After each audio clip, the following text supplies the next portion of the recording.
By way of background, or what we were hoping to do in scheduling something that's a little bit out of left field, or pun intended, was to give some background on arguments that have appeared in the political philosophy literature that I think one can reasonably say can't be fully adjudicated without understanding the mechanisms that underlie inequality.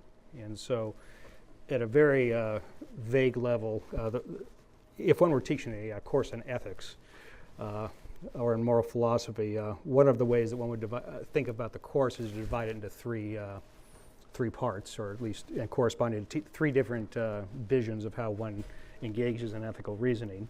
The first vision would be a consequentialist vision, and that's often referred to as concern about the quote-unquote good. And in economics, that's the approach that's usually engaged in when one talks about welfare analysis. So one sets up an environment, makes some assessment of individual well-beings, those are outcomes, and based on some weighting scheme, which would include both the pecuniary and non-pecuniary aspects, evaluates states of affairs, and similarly one can make arguments about what is appropriate personal conduct as well as government policies using that perspective. A second school of thought is referred to this, is known as deontology, and deon is Greek for duty, and it's the idea that there exist moral rules or duties that one reasons with respect to and hence develops arguments about policies from the perspective or individual context from the perspective of these moral rules. So how would one contrast those two? Well, a trivial example would be racial discrimination.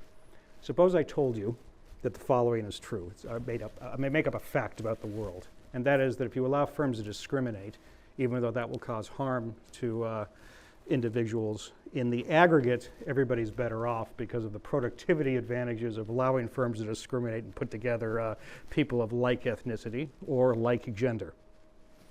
A consequentialist would have some trouble arguing that, well, depending on the consequentialist, certainly utilitarian would have some trouble with the idea that I would say that that's something I want to have laws against. Notice that the thought, I didn't deny that individuals can be harmed by discrimination. The trick was to say, for some reason, there's something about the nature of the production function that the productivity benefits in a welfare sense outweigh the harms of discrimination. So from the perspective of a deontologist, the answer is discrimination is wrong, end of discussion. and so, it's a cheap example, but it illustrates the idea that it's one thing to ask questions about the good, as in states of affairs, and how people flourish or do not flourish under them. A separate question has to do with what rules we require, we would like society to somehow instantiate, and our policies to instantiate. All right, a third school of thought, which for most of the 20th century got relatively little attention, but is in fact a fundamental importance in understanding the normative implications of the early childhood work that Jim has pioneered, is what referred to as virtue ethics. And this, in Western traditions, is associated with Aristotle, and Eastern traditions associated with Confucius. And there, the object of interest is the moral character of individuals. And so one asks questions such as, how does one construct policies so essentially virtuous people are produced? And it turns out that that when one works through these types of ideas, that actually segues in some ways with the Sen capability approach and is very intimately connected with the so-called non-cognitive skills that are produced by early childhood investments, or nurtured by them, or in their absence harmed by them. So in the back of one's head, one wants to have this ideas that consequences matter. In other words, the good. The second is there something right, and the third is there something about internal to the individual virtue that matters.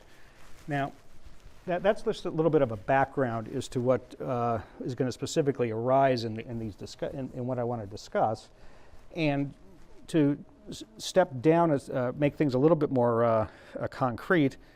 The question really is just, or at least one wants to think about, is why does one care about inequality? And, obviously we could conduct an entire summer school saying that, economists are interested in objects that describe the economy, and so this is a phenomenon one would find interesting.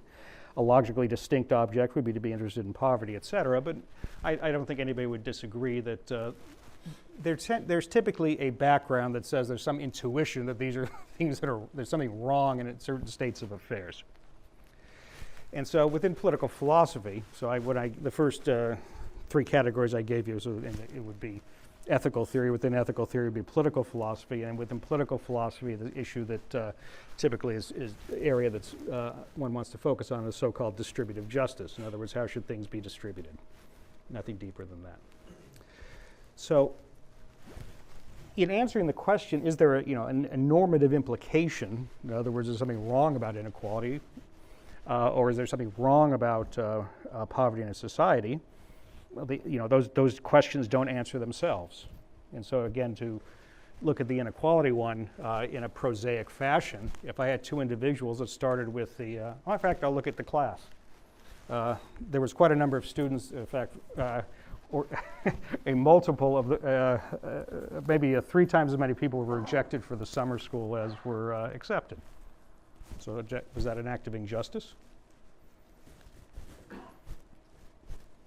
Well, maybe it was. Maybe the people who admitted you just calculated randomly, basically threw out all these students that had stronger letters. It's not true. But let's suppose I had revealed to you that was the criterion used. Well, you might have one reaction if I told you, no, what we did was we did our best to come up with a scale or conception of who the students were with who the marginal benefit of the summer school would be highest. That sounds a little more reasonable, doesn't it? But that may not coincide with the strongest students. After all, I could have had some student apply who was so good, he said, it doesn't matter if they go to the summer school, they're going to write revolutionary papers on their own. So the point is that in any context, you can see that the different ethical criteria come up, and in order to answer some question, is inequality good or bad, is poverty good or bad, it's very difficult to make those arguments unless one has some frame in which one is going to talk about the role of consequences, the role of rules. After all, the first rule I gave you for admitting people, I don't think anybody was too thrilled with as being fair or not, and the like. So as I mentioned, and so in thinking about these why one might think about inequality, the first body of arguments that naturally arise are now in political philosophy, thanks to Amartya Sen, I think, referred to as welfarism. And the idea basically is to say that there's some notion, some conception of personal well-being, welfare, and that the objective of a society can be evaluated in an ethical sense to the extent that it's maximizing some function of the individual welfares of the members of society. Now, utilitarianism is the classical form of that. In other words, in the utilitarian world, the thought experiment would be each individual has a utility, and the social planner, as it were, who's choosing institutions, choosing redistributive taxes, so on and so forth, whatever the policies are that are associated with the society, is trying to maximize the average utility. So you could say what's the difference between average and aggregate. That leads to minor issues associated with the indogeneity population, and they're not worth focusing on. So from the perspective of these types of arguments, if you asked, do they speak to the issue of inequality? The answer is easily seen if you start off with I'll say a very toy model. So think about a case in which I start off with some fixed endowment. Okay, there's no production, no incentives, no nothing, and I simply, as the social planner, have to come up with some way to allocate it. All right, and so, and in order to avoid issues that are somewhat peripheral to this discussion, I'm assuming everybody has the same preferences. If I didn't, then I would run into some issues of interpersonal comparisons, and those just simply aren't something we want to worry about. All right, so if I said to do this, as an undergraduate, you would have known the solution, which was I've got to pick some set of consumption levels out of the stuff. It has to sum to the constraint. And that was what it would mean to maximize either average or total utility. And at this point, a utilitarian, by assumption, or a Benthamite, actually is an egalitarian. And the sense in which that's true is that this perspective assumes that each person, I think Bentham's quote was, counts as one and no more than one. All right. Now, what's the solution to this problem? Well, all the actions going, we assume the first derivative is positive, or else I'd throw stuff away. The action is the second derivative. And so assuming concavity of preferences, that's sufficient to tell us that I would divide the stuff up equally. Okay, that sounds very egalitarian. So who's from Berkeley? You should feel very good with that. Madison likes it too. Okay. Now notice that this type of argument didn't say anything about whether equality is right or wrong. It merely said that under this preference specification, this is the solution. I could think of a different world in which utility was second derivative was positive, in which case I would, as a social planner, choose some agent to receive everything. All right. In fact, I could even justify that if I had a lottery and everybody's equally likely to get it, that would maximize expected utility. All right, so idea number one is to recognize that utilitarian perspectives make arguments against inequalities which are predicated on the concavity of preferences. In other words, they're contingent on a fact about the world, and that is how people's preferences function. And second, there's no privileged notion here that poverty ought to be distinguished from inequality. In other words, the only sense in which one would separately focus on poverty is simply that the marginal utility of changes in consumption will be particularly high if you start at a low level. Okay. So modern welfare economics, and this is why Sen calls it welfarism, is moved away from utilitarian conceptions, though to be honest, in empirical, let's say, in policy evaluation, there's very little attention to this, but at least in the theory of social choice, the idea was to move away from the utilitarian assumption to simply say there's something called a social welfare function. And so from this perspective, the idea was to say that a social welfare function is a statement that the planner cares about the utility or the welfare of each individual, but there's no obligation to have this additive separability with respect to the measures. And so it's, by inspection, a special case of a general social welfare function is a utilitarian social welfare function. All right, and so as long as the function is non-decreasing in the welfare levels of the agents, that is a welfarist perspective on how to evaluate alternative policies. Notice the one thing it obviously rules out immediately, which are quote-unquote Pareto inferior policies. In other words, as long as the policymaker cares about everybody's welfare, you'd never choose a state of affairs where somebody is not as well off. Okay, what did I implicitly just say? This perspective cannot accommodate the non-discrimination idea, as at least the way that I've described it here. So, in thinking about that,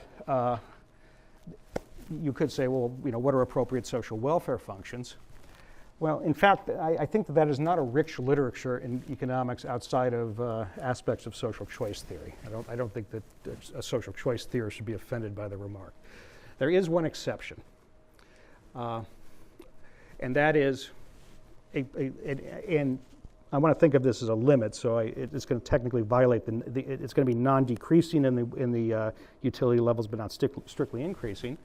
I could have a social welfare function that says whatever decisions I make, allocations, the way that I evaluate them is the utility of the least well-off person. And that's often referred to as the Rawlsian solution. And so the idea is when I'm thinking about states of affairs, and notice that I can think about much more complicated sets of feasible consumption levels. I started off cheating in the sense that I said, I just got stuff and I'm going to divvy it out.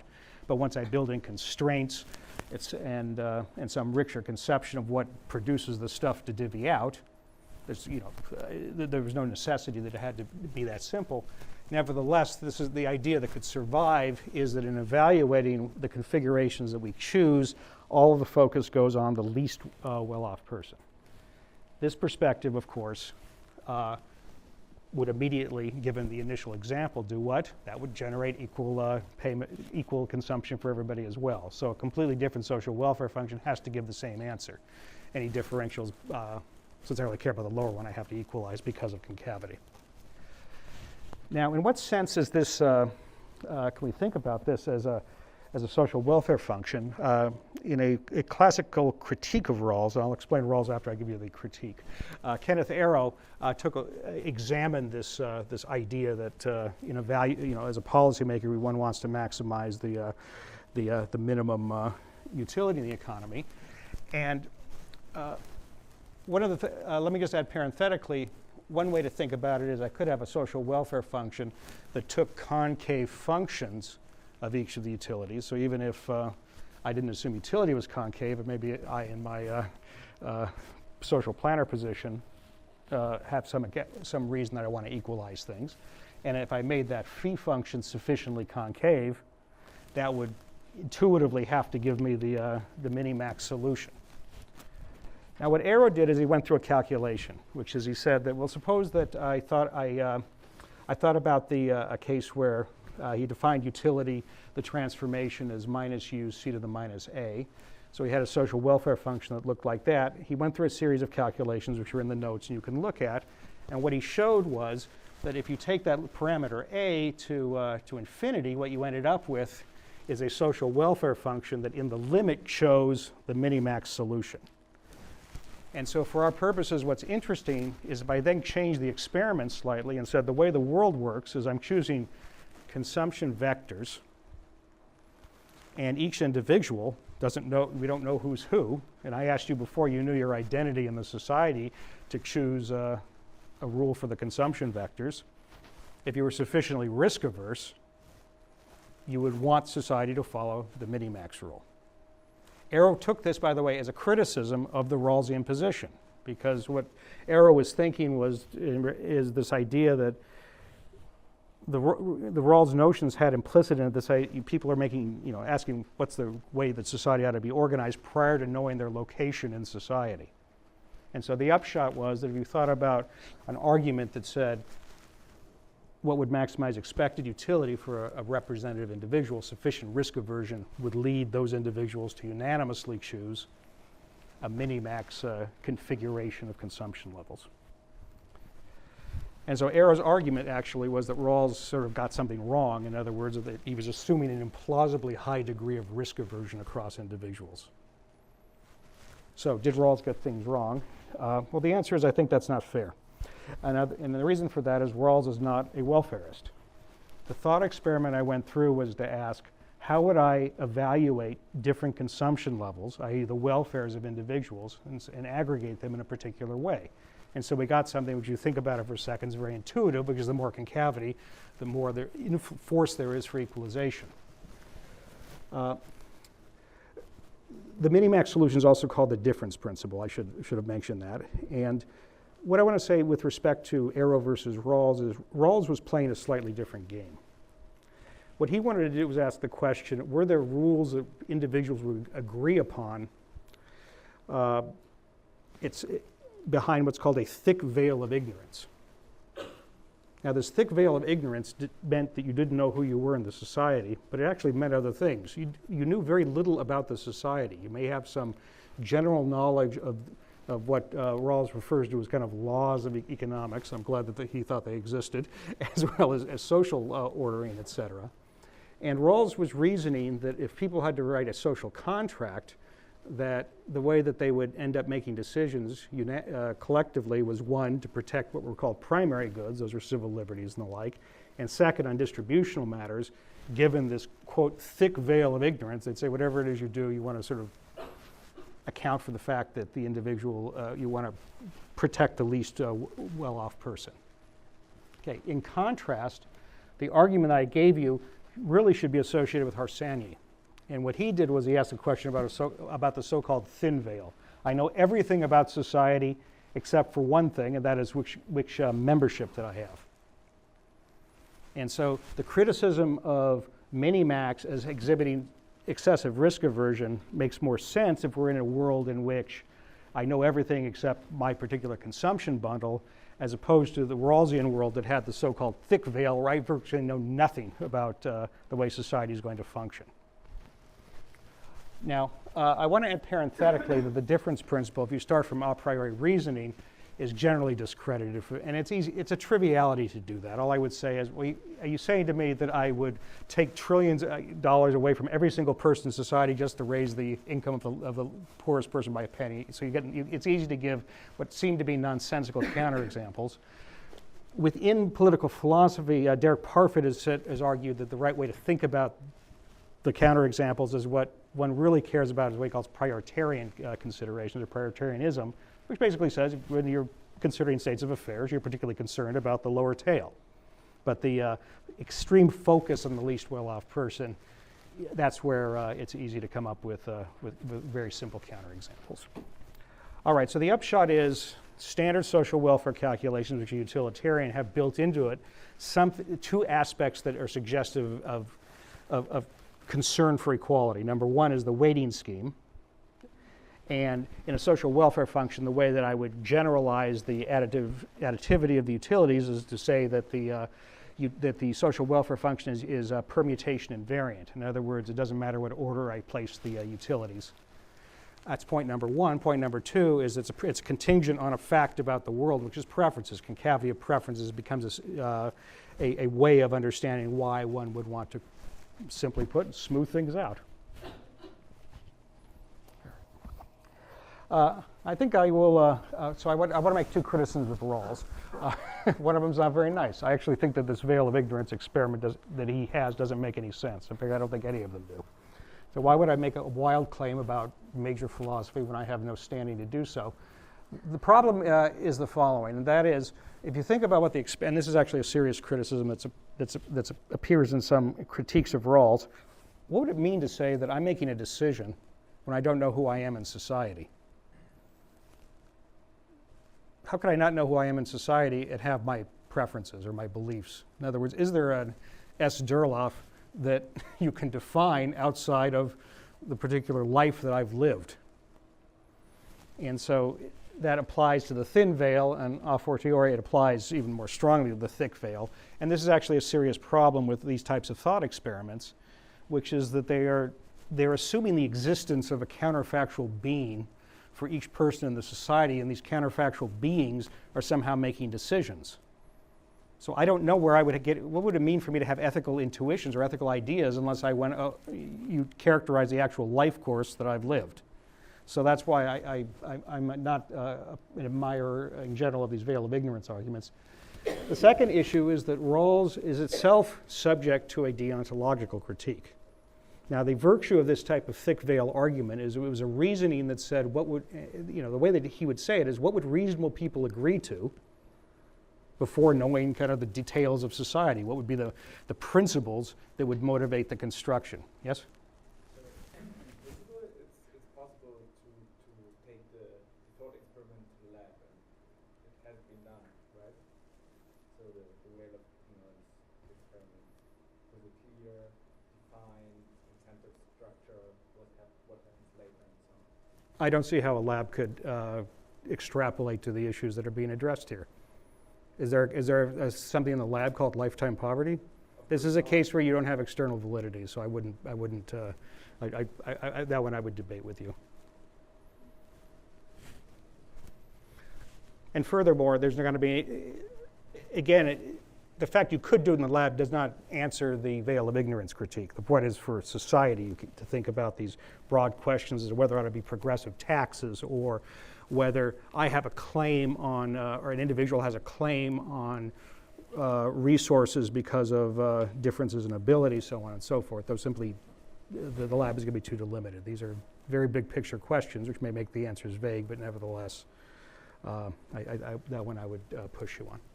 All right, now why do I say Rawls is subject to a deontological critique? It's because it's a little bit related to the first. And that is that the Rawlsian conception is there are these primary goods. We all agree everybody should have freedom of speech, freedom of religion, et cetera. And then we make this this kind of welfarist calculation, not knowing what's going to happen. But that calculation does not instantiate any notions of fairness, desert, so on and so forth itself. In other words, it's one that I'm making on my behalf. And so if you look at John Romer's critiques of Rawls, for example, they all focus on the fact that it would be impossible to rule out discrimination. It may be difficult to rule out discrimination even under the veil of ignorance. All right. Now, before I go on, let me just make one comment, and that is that obviously incentives have been ignored here, and one has to be very careful about that. So the example in the lecture notes, given the time, I'll just tell you what it is. It's just, let's suppose I am a strict egalitarian, so I set up a rule that everybody works, and we put all this stuff in a pile, and we divide it equally. All right? Well, obviously, that's going to give you an egalitarian outcome, right? Equal consumption as before. Well, when you do that, of course, I change all the individual incentives, assuming some disutility to work. And the upshot is, if you go through this calculation, you end up with, none of it, it's all kind of trivial. You get first order conditions that are completely different, and so you would have a Pareto inferior outcome. In other words, if I actually instantiate egalitarian outcomes, I create disincentives, everybody's worse off, but in the model, since I rigged it to have a lot of homogeneity, so it doesn't have some of the interesting heterogeneity in there, you would nevertheless ex post have, even though there's no reason for it, there's no policy that's generating it per se, you would have an egalitarian outcome where everybody's better off. All right, so that's all I wanted to say in terms of thinking about consequentialism. As I said, just keep in mind two ideas in terms of what would lead to an intrinsic concern about inequality, and those are going to be, that's going to be the permutation and variance idea, and concavity of the social welfare function coupled with concavity of preferences. All right, so as I said, the second school of thought is what I call the deontological approach, and this is where the action has been in political philosophy, and particularly interestingly, the interaction between economists and philosophers. And so I mentioned John Romer, who is one of the leading figures in this, and what sort of has happened in terms of the literature has been a focus on, on asking, what are fair allocations? And so Jim put up these numbers that were Gini coefficients. The question is, well, should I rectify them? Or should I engage in a policy that somehow responds to them? And from the deontological perspective, the answer would be that we don't have enough information. And the reason for that is we haven't said anything about the mechanisms generating the inequality. And so at the end of Jim's talk, when he referred to the need for causes and mechanisms, that becomes essential in evaluating normative claims under the deontological perspective on egalitarianism, which is a jargony way to say a literature that focuses on two ideas. The first is responsibility, and the second is desert. And so the question number one is inequality justified if people are responsible for the inequality? And so if two of us go to a casino tonight and I win $100 and you lose $100, do I have some obligation to give you my 100? That would be the notion that we were responsible for the decision to gamble. Second question is, do you deserve something? Okay, so I think I'll assert, not that anybody responded, that you thought the idea that you would admit people to the summer school based on their potential as researchers, that's a sort of saying they deserve to be admitted. Whereas if I said to you, I deliberately admitted the parties involved deliberately admitted the students they thought were the weakest, you would say, well, they didn't really deserve that. That seems to somehow violate a moral intuition. The reason I bring it up that way is one wants to distinguish responsibility and desert. So if I said to you, who deserved the gold medal at the Olympics in the 100-meter dash, presumably it's the person that ran the fastest. On the other hand, the person may not be responsible for the talent involved in being able to run so quickly. And so that's why one wants to distinguish the two. So focusing on, and so this is really what the distinction that came up earlier between equality of outcomes and equality of opportunity. And the deontological approach does not decouple, actually moves away from an interest in equality of outcomes, which notice was the utilitarian or the welfarist issue in some sense, because there you cared about what the outcomes themselves, they were the objects of ethical inquiry. In contrast, the deontological perspective asks what rules are there such that if one adheres to them, we would feel that any inequality, that the outcomes are themselves are themselves just. So in other words, are they fair? All right. So the way that this literature has evolved is the following. And this distinction that's become essential, it primarily does have to do with this notion of responsibility. So on the casino example, if we go to the casino, we presumably understand the probabilities of a roulette wheel, so on and so forth. The fact that, in fact, I'll make the story slightly different. He and I were each have $100. He likes to gamble, or he chose to gamble. That's all I'm going to say. I didn't. If he wins, he has more than me. If he loses, he has less than me. Do we object to the ex post inequality? Within the current equality of opportunity literature, the answer would be no. And the reason is we had the same opportunities. He made a different choice. And the fact that these choices led to different outcomes is immaterial. What mattered actually was we had the same opportunity set to begin the thought experiment.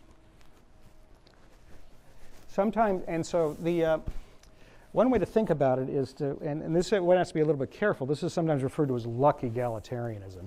So the idea is that I have outcomes that are determined by stuff that I'm not responsible for. That's often called luck. What would be the most important example, arguably, is parents. People cannot be held responsible for who produced them.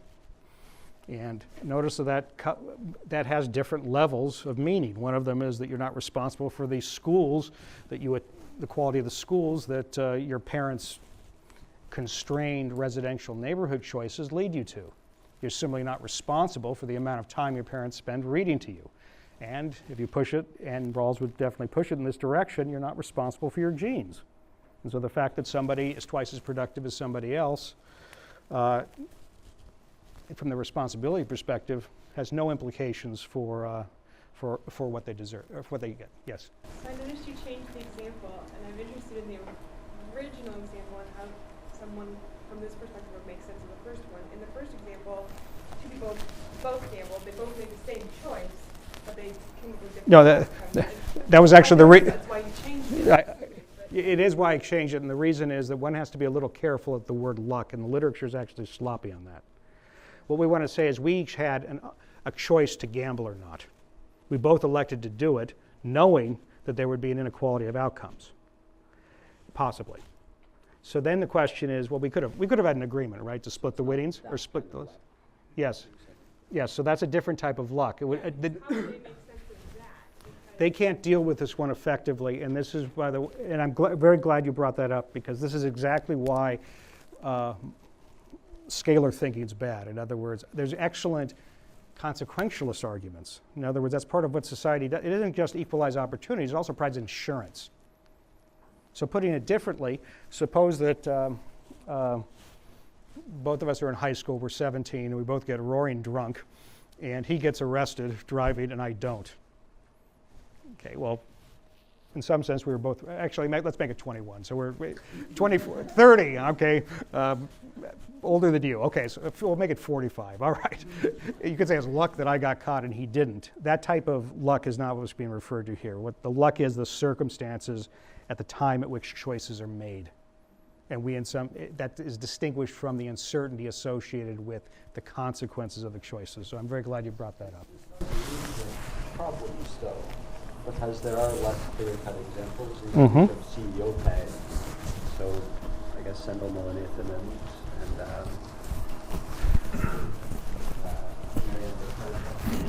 CEOs getting paid for a lot.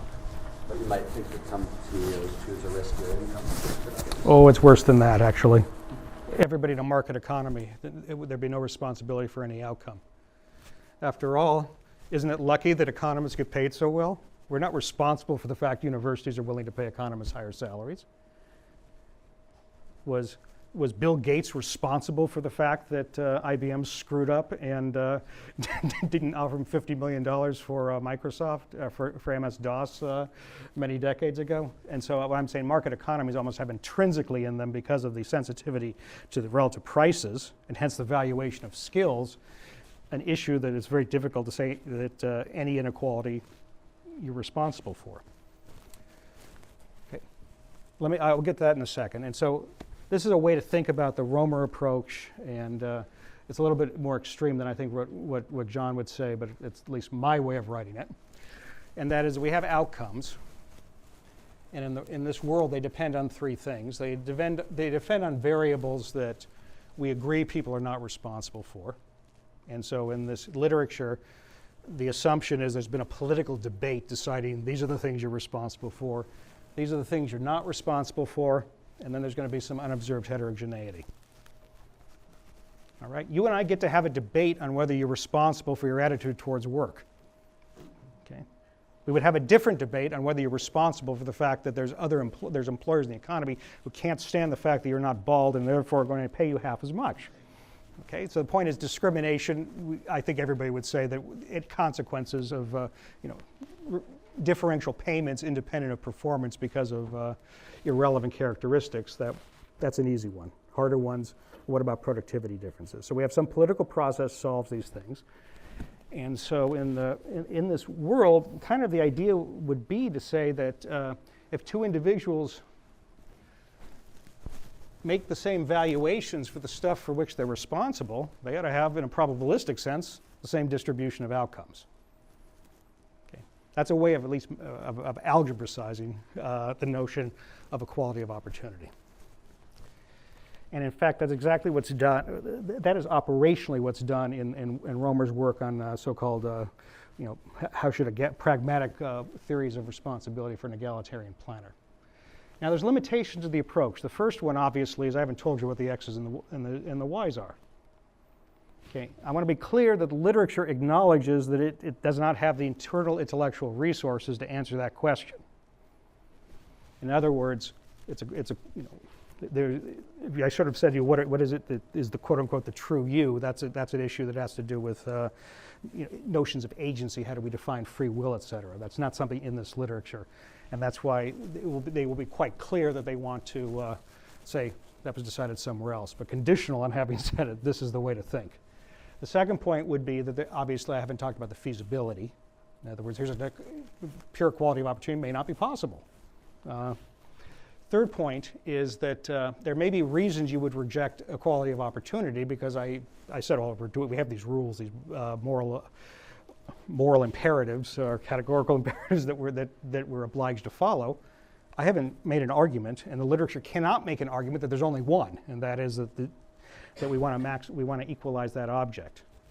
Another moral imperative might be that we want people to be able to achieve self-realization.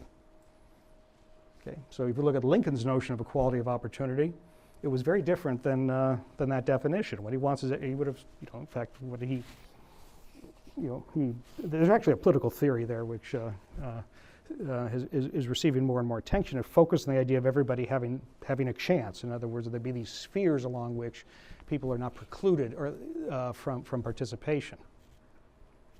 All right. And so my point simply is that if we think about kind of what human beings, not as arguments of functions, there's going to be stuff beyond equality. The final comment, which is a nerdy one or technical one, actually matters, and that is the treatment of the epsilons. If you look at this literature, it always treats the unobserved heterogeneity as something a person is responsible for. And so that's actually a very powerful assumption. Pardon me? I think that was part of my point, yeah. Okay. Yours to me was kind of did I understand that there was uncertainty? So I'll give you both points, okay.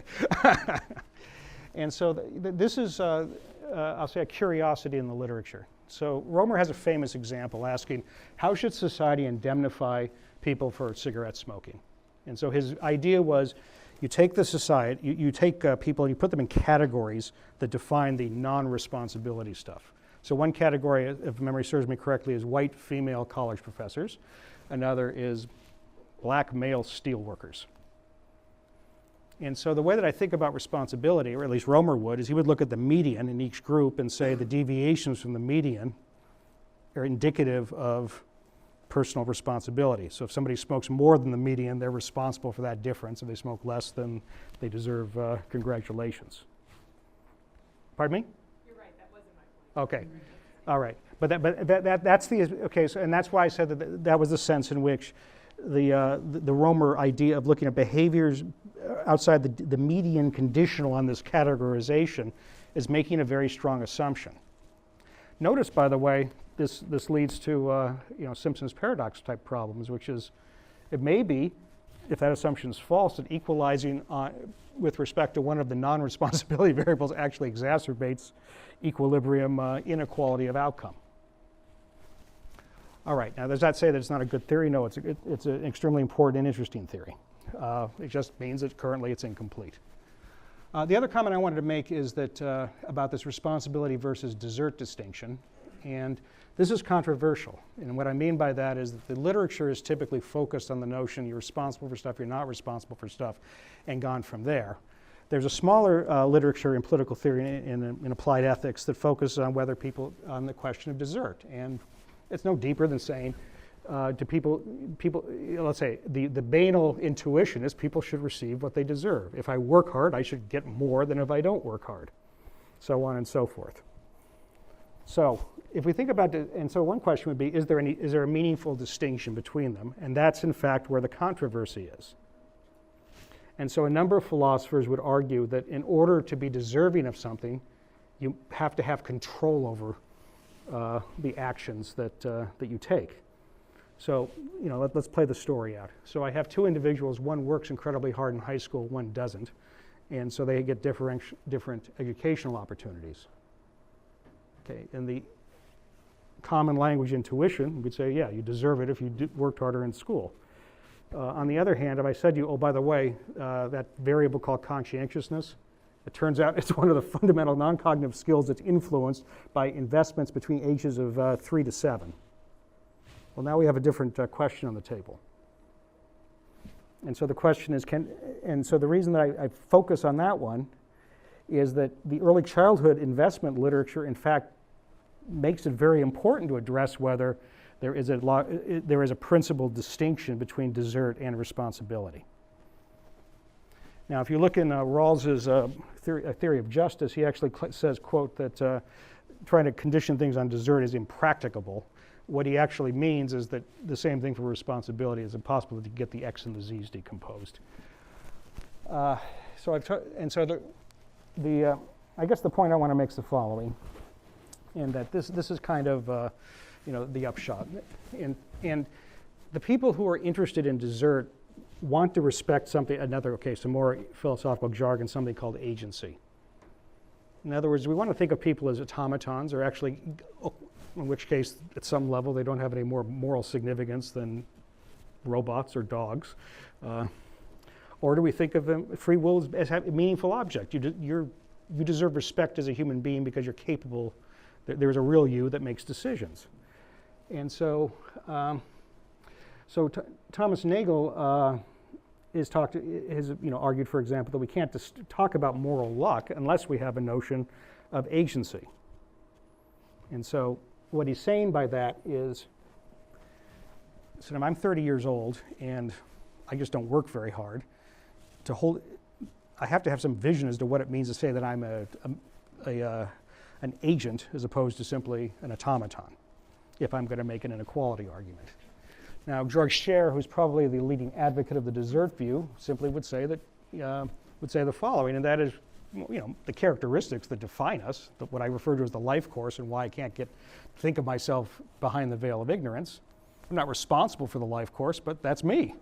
There's no notion of me outside of that, and so I'm not going to. This is not resolved by any means. Just be aware that this is kind of where one of the debates is. I'll just make 3 additional comments. One of them I said before, which is market prices typically do not fall under the domain of responsibility. On the other hand, it's not so clear how to think about it with respect to desert. In other words, the fact that if we start off playing a game, as it were, these are the market prices, and somebody's really good at the game, we might say they deserve to win, even though they may not be responsible for the talent associated with winning.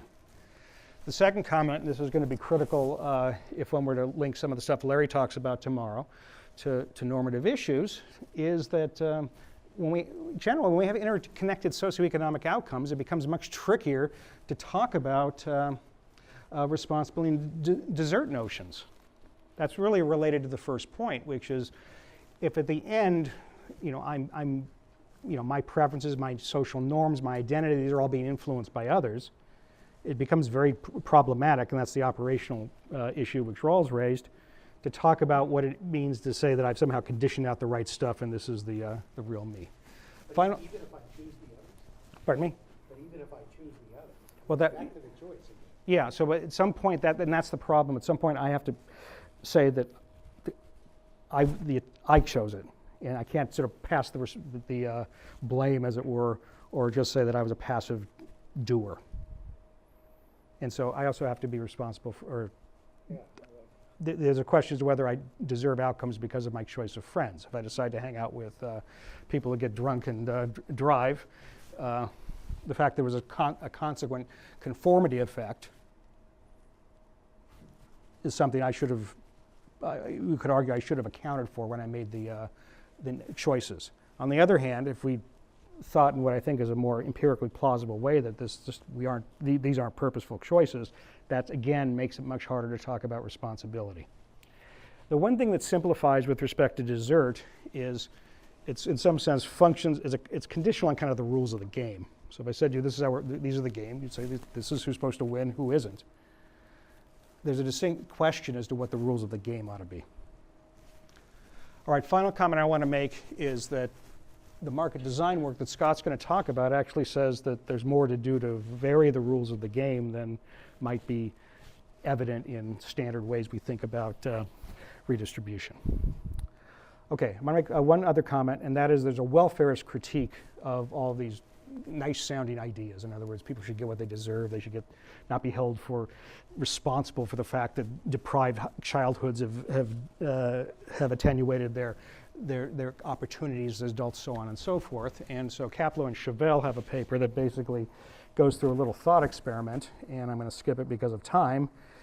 And what they do is basically the following: is they turn into algebra and intuition I gave you, and that is, if I really believe that there's certain things are just right and wrong, and I believe them independent of their utility consequences, it's possible that I would choose a Pareto inferior configuration for society measured by individual welfare.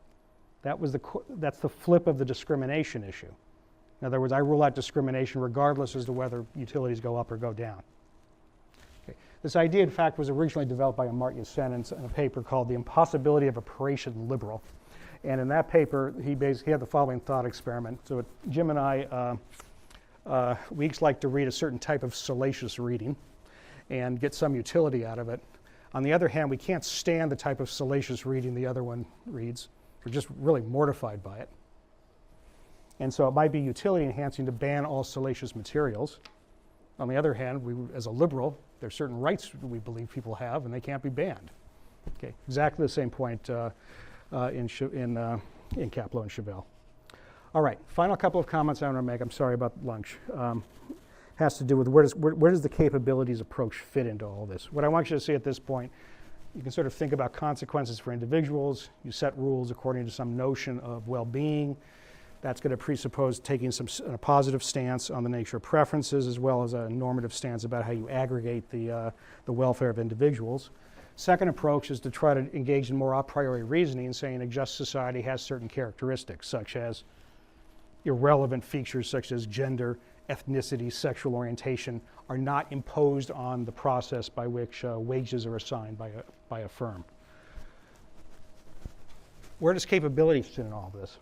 And so the capabilities approach, which Amartya Sen and Martha Nussbaum have pursued, and which Jim Foster will talk about in detail,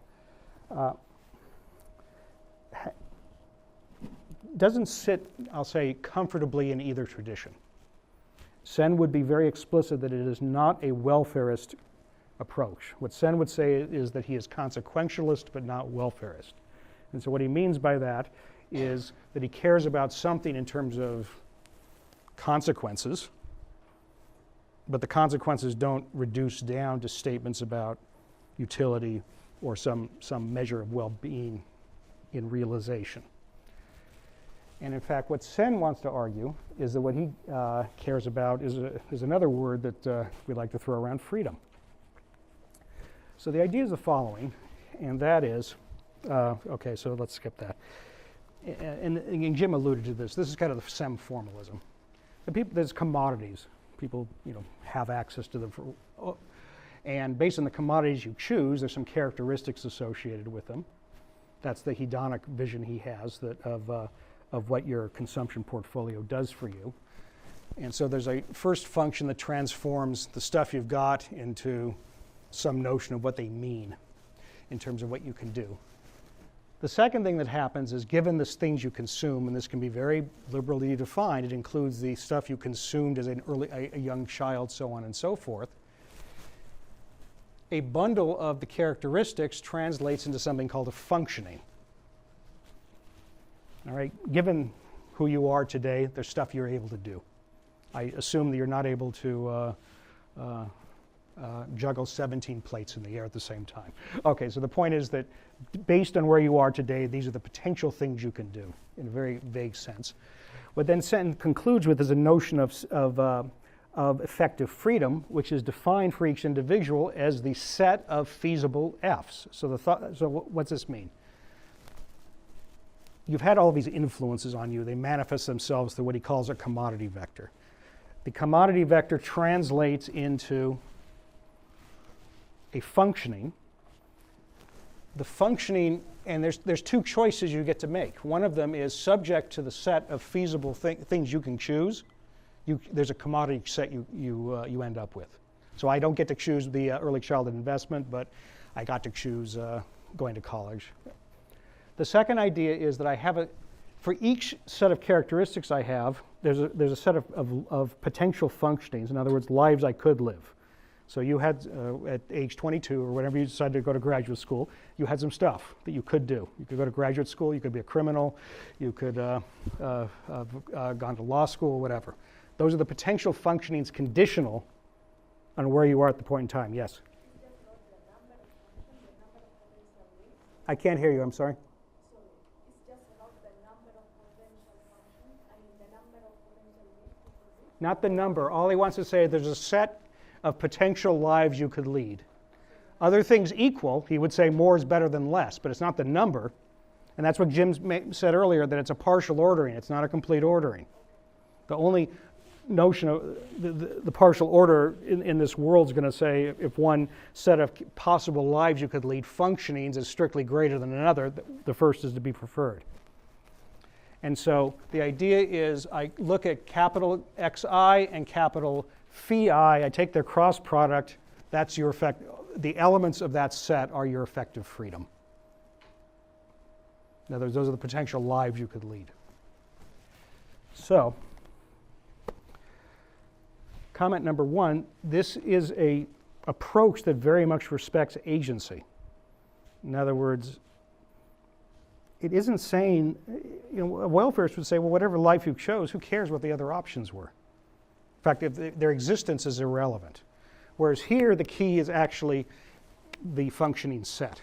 So if you think about it in terms of consumption, and Jim and I have talked about this, it sounds weird because it's like saying what matters is your budget set, not your choice on the commodities. But the reason it isn't quote unquote weird is he's not talking about a consumption vector, he's talking about potential lives. Okay, and to be very concrete, it matters that Amish people had the option of doing something else, just as I in principle would have had the option of leading an Amish lifestyle, even if I don't choose it. And so that's why I think that the right way to read this is really it is about the richness of potential outcomes for individuals. And that makes it really, and that's why it's so fundamentally different from a welfarist approach. Now, Why should I care?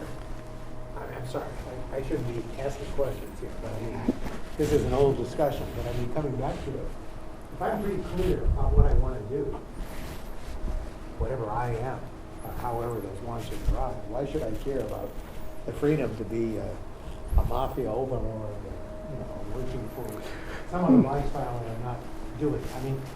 I guess the question is that is there a sense of uncertainty about future states, even my self-knowledge, that wants me to value this. I think that's a great point, and because it raises the issue of timing.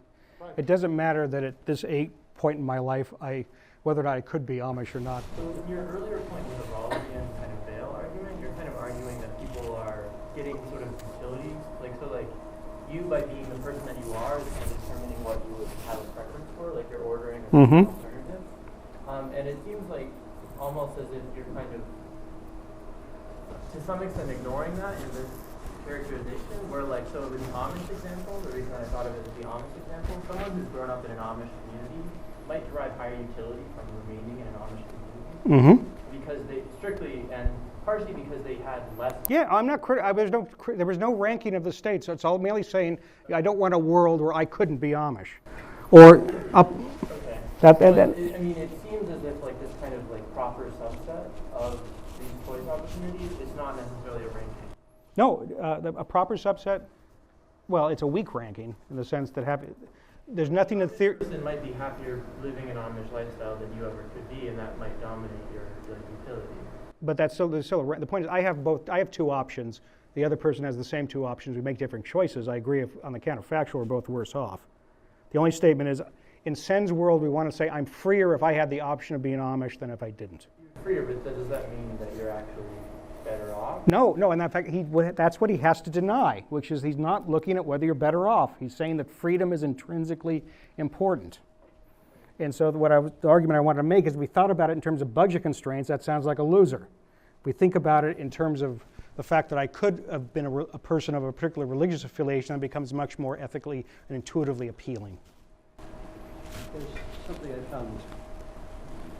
It seems like Sen's approach is maybe dodging something, which the utilitarian approach doesn't have to, which is that freedoms have costs. So if we're looking from the perspective of, say, a social planner who's trying to decide how should I maximize freedom, giving you the option to be Amish might require taking it away from somebody else who needs it more. I know that maybe being Amish isn't the right example.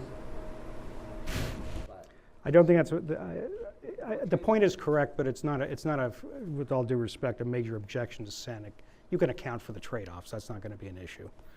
But the issue is changing the focus from individual well-being to freedom. That's literally what the point is. Now, let me also add, Sen would say this is under-theorized, which obviously, those are his words. Professor Bloom. It seems that there is a criticism of Sen, which is parallel in some sense to the criticism that you offered earlier of the veil of ignorance kinds of arguments, and that is that in order to think about Sen, what Sen is talking about, we need to have a notion of what it means to live a life, which is prior in some sense to the social arrangements which we're trying to devise. I agree.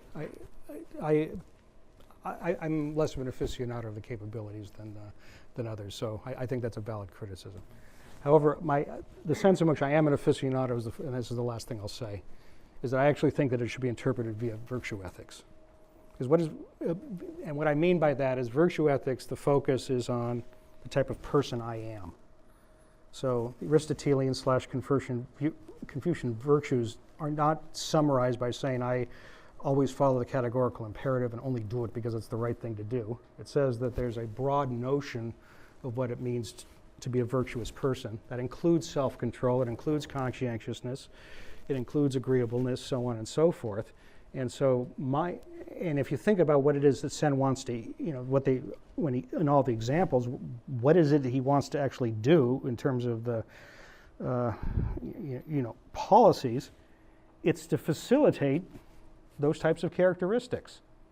In other words, you want people to be healthy enough so that they can be charitable towards others, or that they can enjoy things, so on and so forth. And so my view, and this is that I take the early childhood work and its capabilities analog, and I put them into an effort to articulate this notion of virtue moving beyond what I'm calling the Kantian rules to something broader.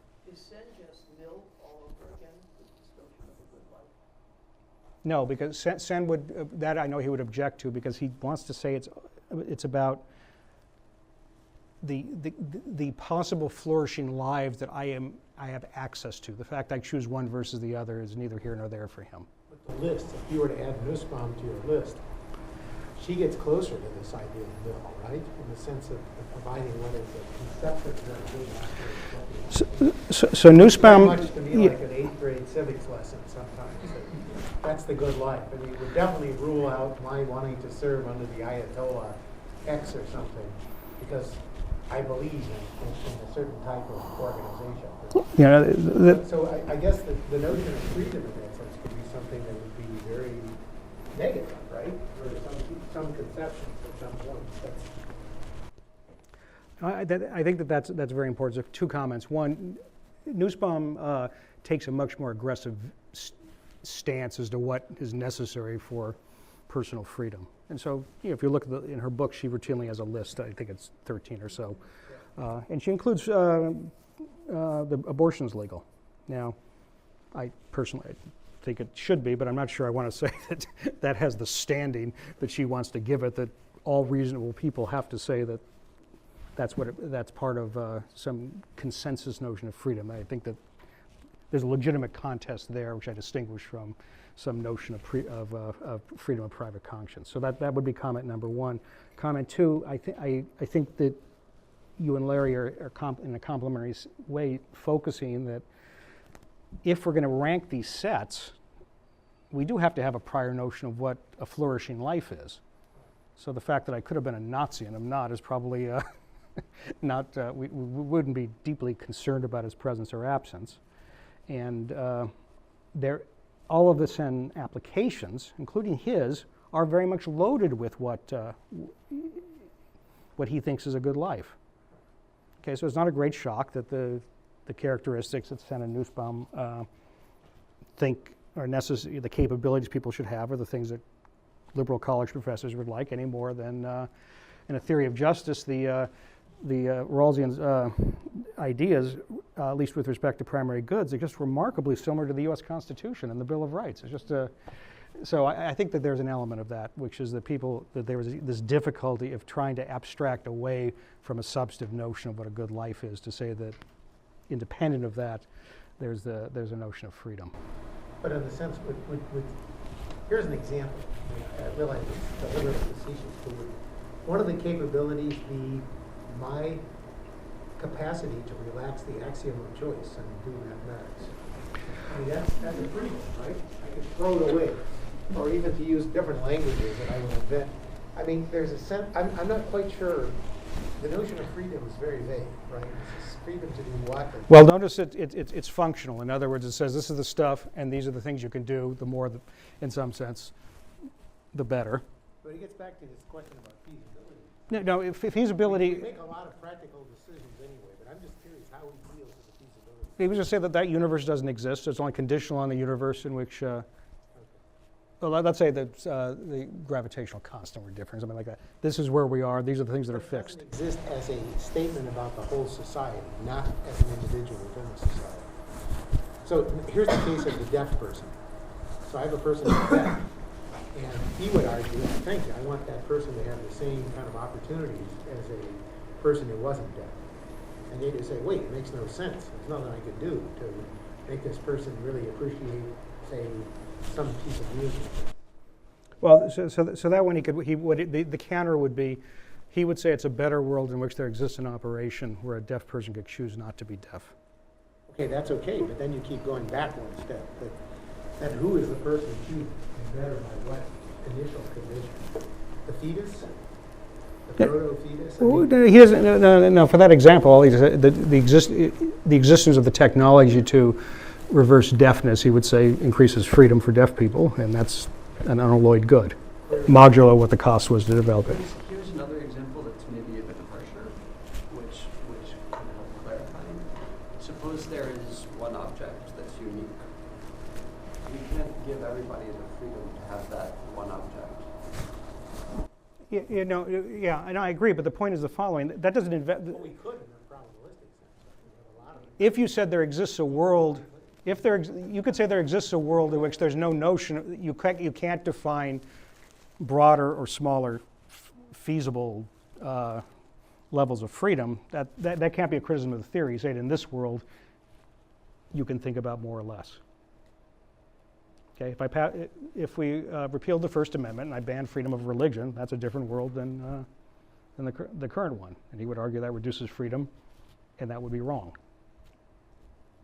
Okay, so I think this is not a case where a counterexample that doesn't fit in this world can refute the theory. I'm just giving my judgment. Yeah. It seems to me that all the theories that you talked about make what I think is kind of a fundamental enlightenment mistake. And that is in all the examples many of the examples that people have brought up during the last talk, people begin by saying, well, a person should have the freedom to do X, and then we stumble across the fact that the freedom to do X means that some other people's freedoms are going to be constrained in some ways, right? It seems hard to build a theory like this that doesn't actually start with lives of many people rather than lives of one person, right? And consequently, perhaps theories like this should not be built from the individual up, but need to be built from the social down. Yeah, no, I think that these points are all valid, and so let me, I made a joke about our liking to read salacious literature. It's actually only him. Now, the serious points are following. Oh, it was about our utilities would be maximized if there was censorship, because we can't stand the fact that people are reading things that we don't like, even though we like other aspects ourselves. I think that you're right. That there is a notion that it may be more natural to talk about freedom in a social context. And I wouldn't say it's an enlightenment issue. To me, it's an issue that a lot of the metaphors in the inequality literature. Larry's point to the extreme, totally socially determined. So now, all I am is an object created by people around me, which means there can be multiple versions of me, just as there are multiple societies. And at what point then do I start talking about freedom? Now I could be anything. Well, to me, that's the same as John's issue, which is I don't think the fact that in that world the theory wouldn't work. The questions in this world, does it tell us something? So that's the defense I think Sen would give. Well, but there is. I'm just going back to Larry's point. So there has to be some sort of core I out there for any of these to be used. Something. Yes. Right. Not if I'm totally socially determined, just a social construct. I'm literally whatever I have to be that day around my society. Yeah, and that's the same thing with responsibility. All of those things are going to have that same requirement. That's the agency issue. And so that's why I said this is a very agency-driven model. What's important is that I choose, that I can choose.